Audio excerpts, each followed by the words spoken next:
Prize on her behalf on Sunday. She was awarded the prize back in October.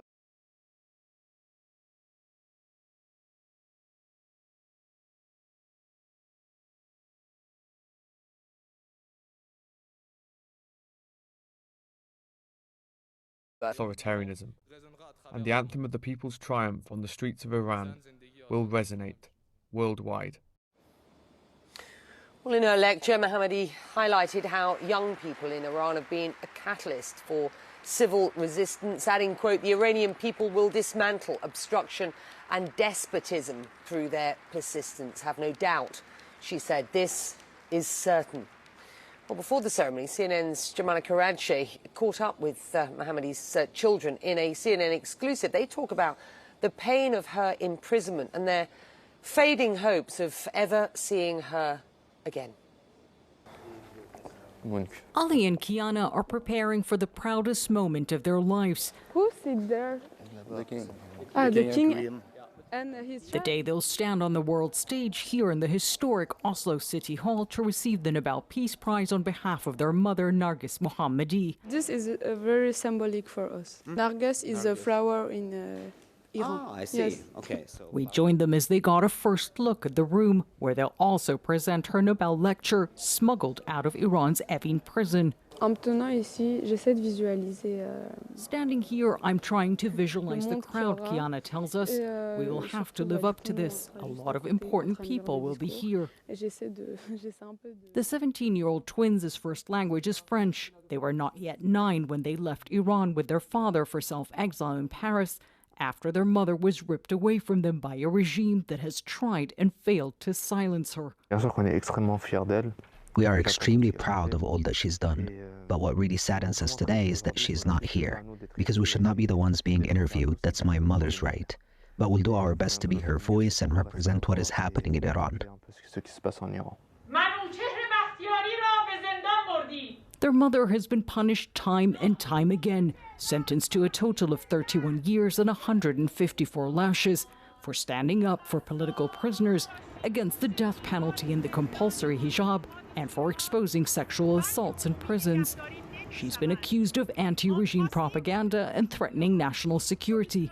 Her decades-long struggle for a free Iran honored in this exhibition at the Nobel Peace Center.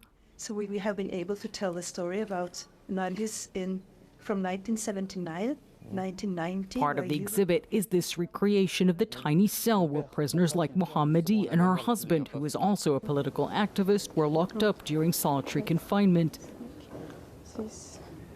The exhibition and Mohammadi's Nobel win also paying tribute to the people of Iran and their 2022 Woman Life Freedom Uprising. We're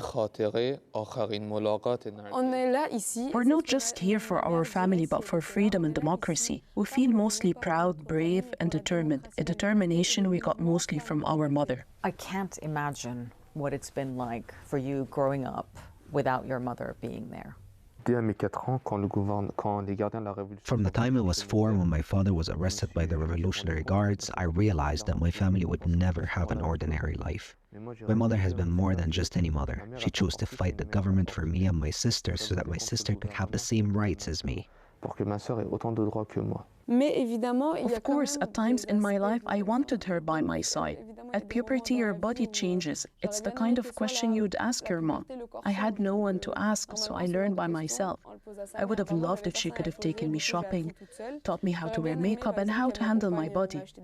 Frankly, I'm just glad she's alive, because others have lost their loved ones, and I can't even imagine what that feels like. The family says Mohammadi hasn't been allowed to call them in nearly 2 years, and they're worried about her deteriorating health. I'm not very optimistic about ever seeing her again.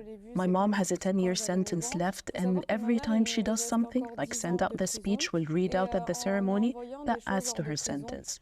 Whatever happens, she'll always be in my heart.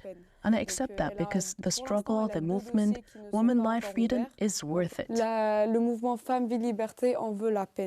The pain of separation from her children is one Mohammadi lives with every single day. I asked her about this in August.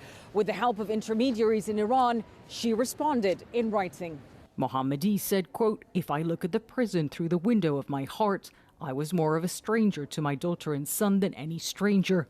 But I'm sure that the world without freedom, equality, and peace is not worth living.